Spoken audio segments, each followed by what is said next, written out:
Hey, more coffee. Black, the words came out without eye contact, without a please, and with the particular authority of a man who has spent enough time in rooms where other people pour things that the transaction has long since stopped requiring acknowledgement.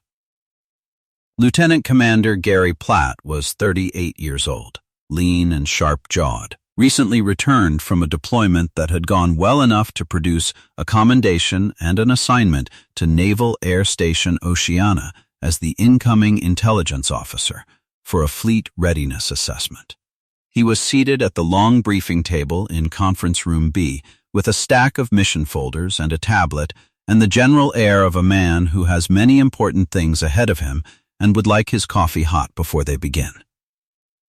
The man with the coffee pot did not move immediately.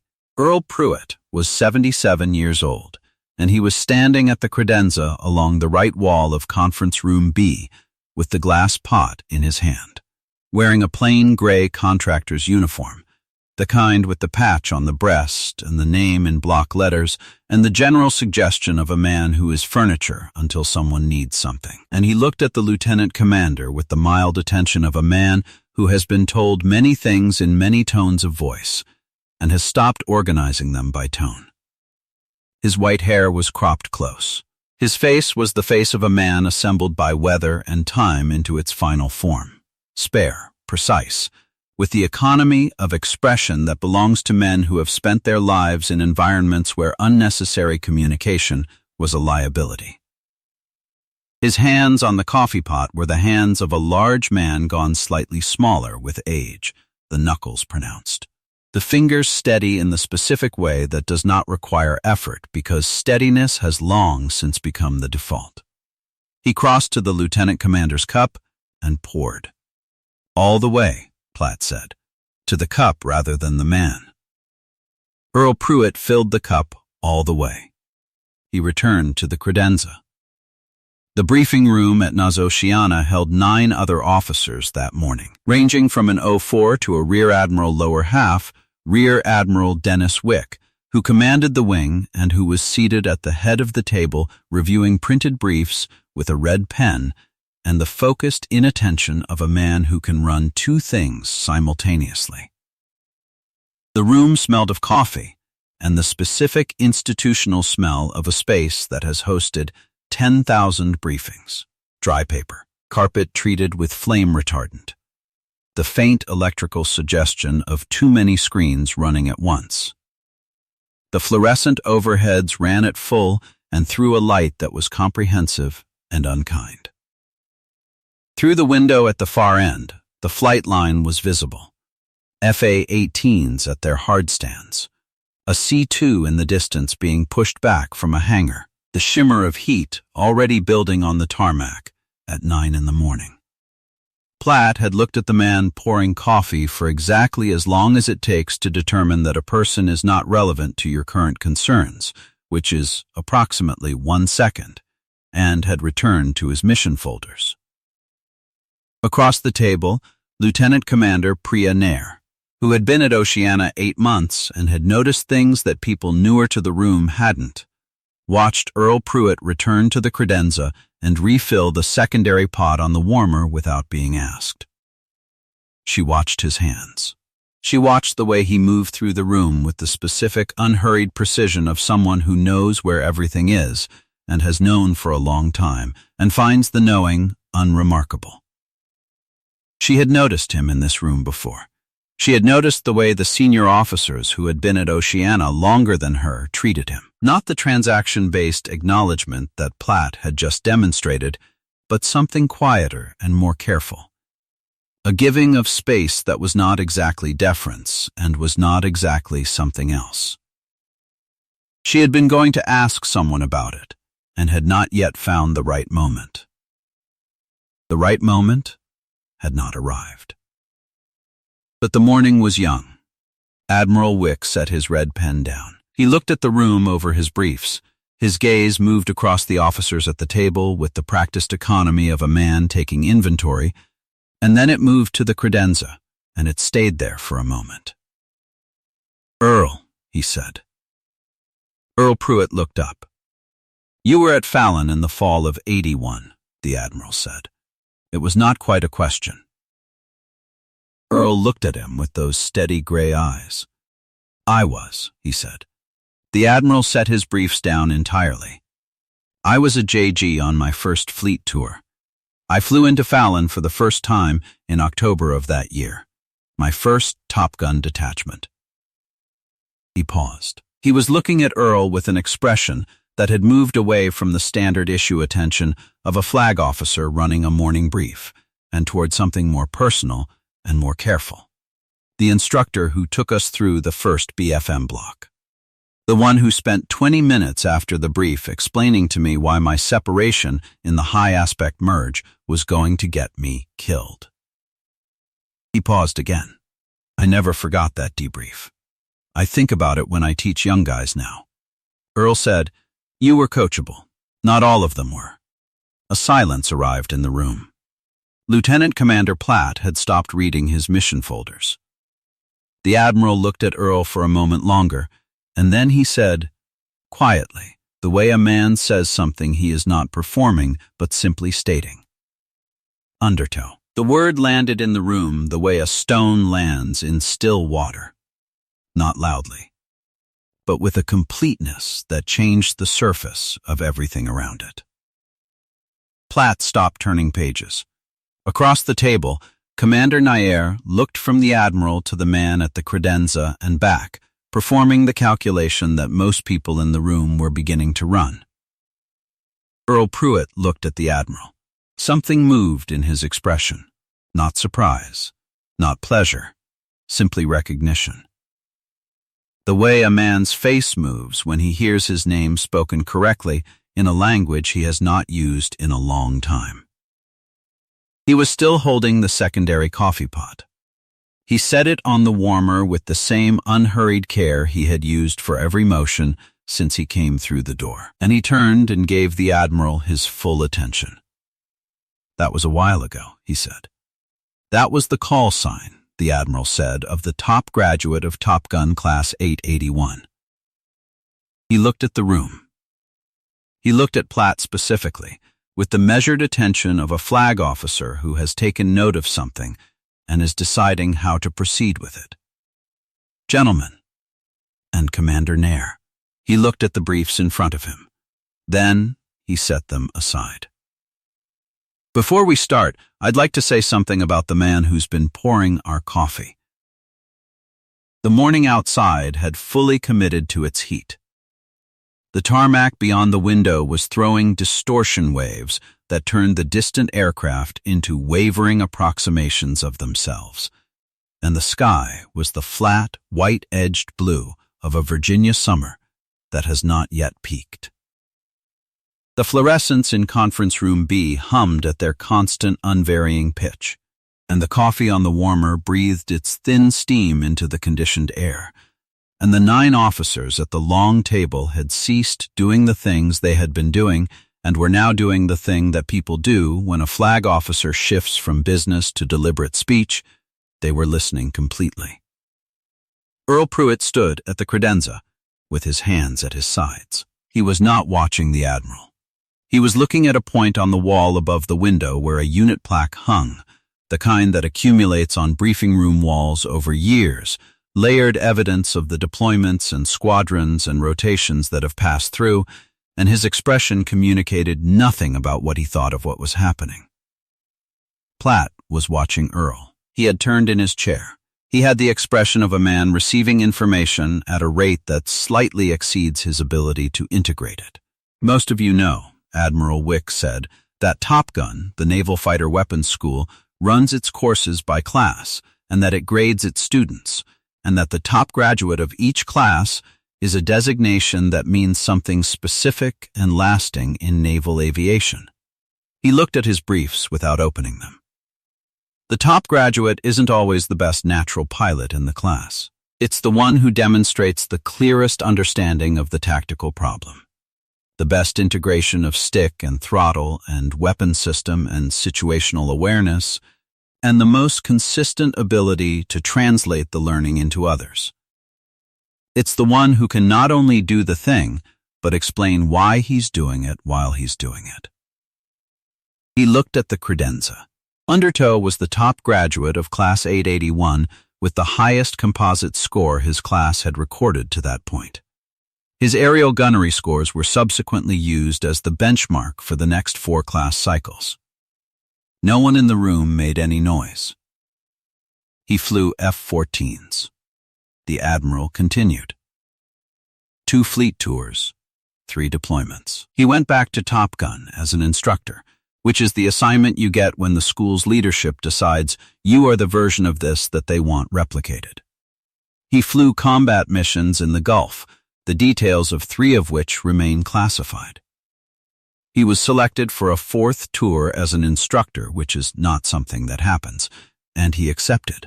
He transitioned to the FA-18 when the 14 was retired, and he instructed on both platforms in the same tour, because the school needed someone who could teach the tactical DNA of one aircraft inside the new airframe.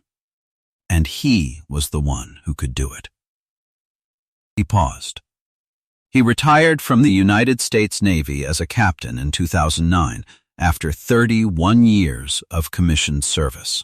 Platt's mission folders were on the table, closed. His coffee was getting cold. He has been a contracted facility services coordinator at NAS for 11 years, the Admiral said. He has worked in this building, including this room, for 8 of those 11 years.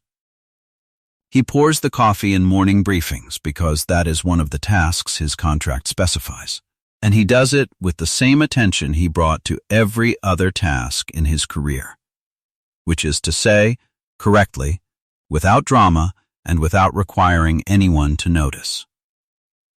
He looked at Platt. The look was the look of a flag officer who has identified a teaching moment and intends to use it. Lieutenant Commander, Platt said, "Sir, this man has forgotten more about what happens in a cockpit than most of us will accumulate in a full career.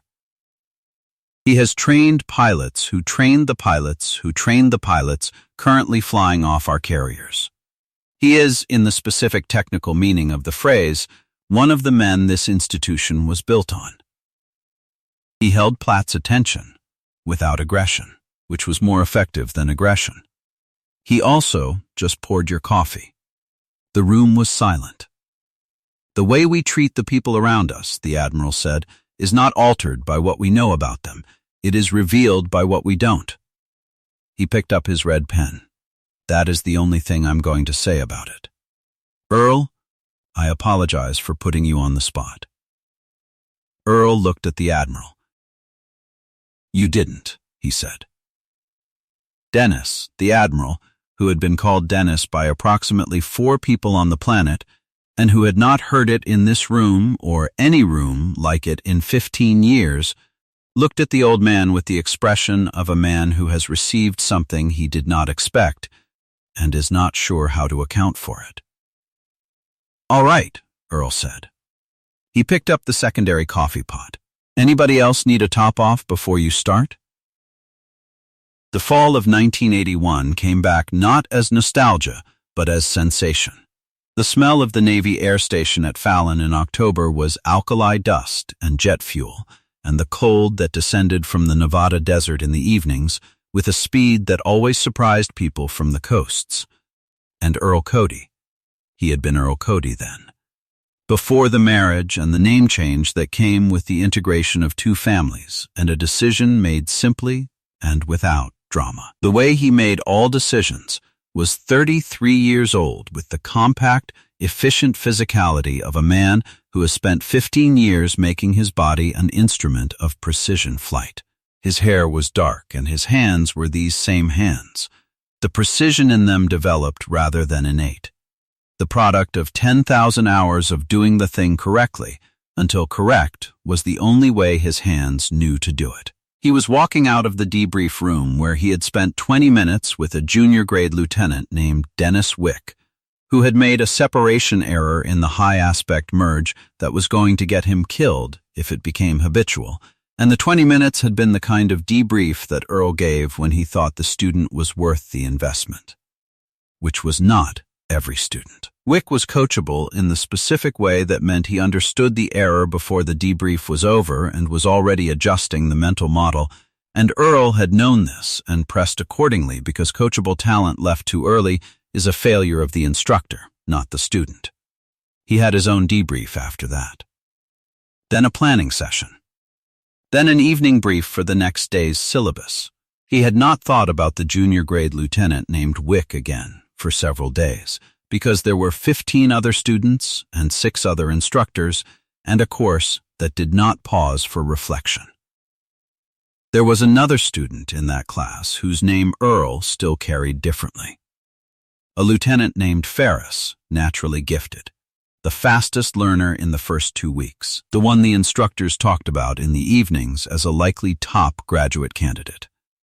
Ferris had listened differently than Wick, with confidence rather than openness, receiving the instruction as confirmation of what he already suspected rather than as a correction of what he did not know. Earl had pressed him twice in debrief and felt, both times, the specific resistance of a student who has decided that the instructor's concern does not apply to his particular talent. Ferris had been killed in a training accident over the Pacific in 1984, 2 years after graduation, in a low-altitude engagement that the accident report attributed to an error in situational awareness during a high-aspect merge. The error was, structurally, the same error Earl had been trying to address in debrief. He had not reached the student. The student had not let himself be reached. This was the weight the work carried, and the weight was not light. And Earl had carried it for 40 years without setting it down, because setting it down would have required believing there was nothing more that could have been done, and he was not sure he believed that. The moments that went right were not separate from the moments that did not. They were part of the same continuous effort to do the thing better than it had been done before, so that the next student would have more than the last student had been given. That was the actual job, not the flying. But there were moments. There were always moments in the syllabus when a student solved in flight what he had not been able to solve on the ground, when the understanding arrived not because the instructor had transferred it, but because the student had built it from the inside. And those moments were what the instructors were actually for. The building, not the telling. And the junior grade lieutenant named Wick had provided one of those moments on the 4th flight of the BFM block, and Earl had driven home that evening with the specific quiet satisfaction of someone who has done the thing he is actually for. He had never expected to see Wick again. Careers did not predictably converge. The Navy was large, and the assignments were unpredictable, and the years were long, and the things that mattered in one moment were superseded by the next moment's things, which was as it should be. The work was to do the work in front of you as well as you could, and trust that the well-done thing would last without you tending to it. It had lasted 39 years. He had not been tending to it. The alkali dust and October cold dissolved. Conference Room B assembled itself around him, the fluorescence, the carpet smell, the 9 officers at the long table, the Admiral's red pen, the coffee pot in his hand. He looked at the wall plaque above the window for another moment, then looked at the room. And the room was the room. He picked up the secondary pot and offered it to the lieutenant commander nearest the credenza, who took it with both hands and a quality of attention he had not previously been giving. Priya Nair found him at the credenza after the briefing. Most of the officers had filed out with the specific, purposeful energy of people who have somewhere to be. And the room had been left in the way rooms are left when the meeting ran long, cups at odd angles, 2 chairs not pushed in, a handout that had been looked at and set aside. She picked up 2 cups and brought them to the wash station at the credenza and set them down, which was not part of her job and was not a gesture she had particularly planned. "The debrief," she said. "Wick, the high aspect merge. She paused. Was that the thing that actually mattered? Out of the whole class? Earl looked at her. It was the thing that mattered to him, he said. Every student has a different thing. What made you press that one? He set the coffee pot on the warmer. Because he was listening, he said. When someone is actually listening, you don't stop. You keep going until you've given them everything the moment can hold. He wiped the credenza surface with a cloth. Most instructors stop at technically sufficient. The debrief is done when the student has what he needs to not make the error again. But if the student can receive more, stopping at technically sufficient is a failure of the instructor. Nair was quiet for a moment. And Platt, she said. What does he need? Earl looked at the door through which Platt had gone. He needs someone to press him, he said. He's listening. He just doesn't know it yet. He set the cloth down. He will. Give him a week. He picked up the tray with the remaining cups and began clearing the table, moving from place to place with the unhurried economy of a man who has done every kind of work and found each kind worth doing correctly. The week Platt gave himself was 4 days. He found Earl in the break room off the main corridor, restocking the paper cup supply with the methodical attention that he brought to everything, and Platt stood in the doorway for a moment before saying anything. Mr. Pruitt, he said. Earl looked up. I behaved badly in that room, Platt said. I didn't know who you were. I understand that doesn't change what the behavior was. Earl set the paper cups down and looked at him with those gray eyes. Not warm exactly, not cold. The temperature of something clear and deep and of a specific use to those who know how to use it. You were distracted, he said. You had work in front of you. I was dismissive, Platt said. I've been going back through the morning and there isn't a version of it where I come out looking like the officer I want to be. Earl was quiet for a moment. Then, come in. Sit down. Platt sat. Earl leaned against the counter. There's something the Admiral said that I want you to think about, Earl said. He said the way we treat people is not changed by what we know about them. It is revealed by what we don't. He looked at Platt. That's correct. But here's what he didn't say. It's also correctable.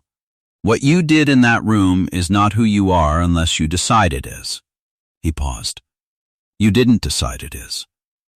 You drove 4 days with it bothering you and then you came and found me. That's a data point.